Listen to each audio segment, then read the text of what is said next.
So there's an important correlation between climate and buildings, and also between the physical impacts of climate change and buildings.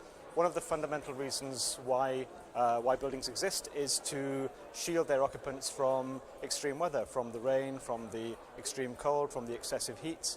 And so if we believe that there are changes to climate conditions, it's not surprising that we should also be thinking about how we ought to be rethinking the way that we design, build and manage buildings. Because if the climate is changing, then our buildings need to change as well.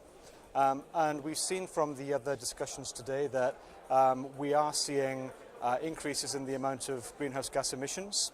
And scientists tell us that even if we are able to meet the Paris Agreement targets of a 1.5 degrees Celsius average increase in global mean temperatures, there will still be changes to the climate system because of the emissions that have already happened. So we are living in a world where climate variability is real and where climate change is a reality, and we have to be prepared for it. When it comes to buildings, there are a number of ways in which buildings can be affected by climate change impacts. It can affect the way that the occupants use resources like energy and water, because they might need to have increased, they'll have an increased need for cooling when there are increased extreme temperatures. Increasing water stress will affect the way that inhabitants of buildings use water.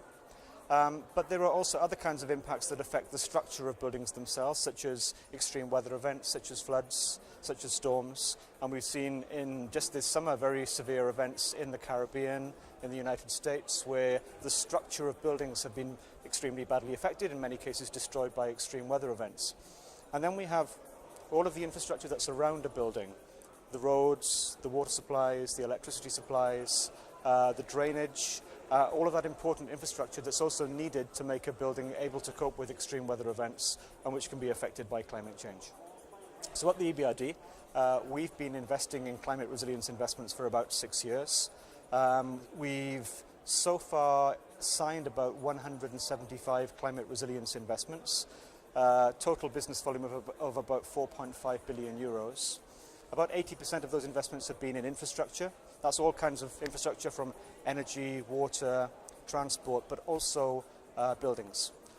In the building sector, we have focused on measures that enable buildings to cope with extreme heat and with extreme water stress.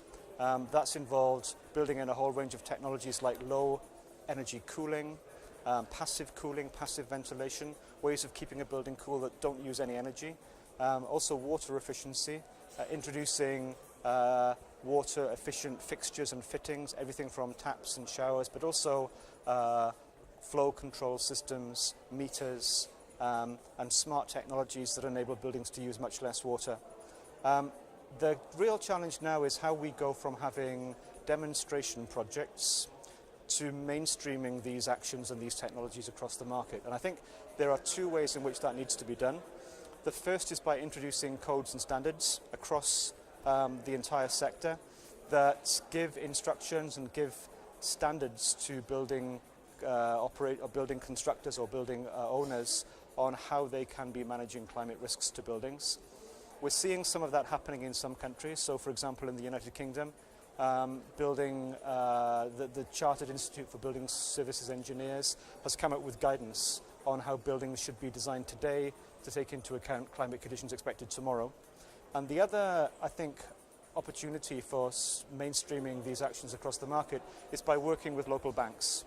And we've heard today from other speakers about how the EBRD is channeling finance through local banks to reach many, many more owners and occupants of buildings to enable them to adopt energy efficient technologies. And we think the same approaches can be used to enable local banks to provide financing for climate resilient technologies, to make these technologies much more accessible and affordable to many, many users of buildings and owners of buildings.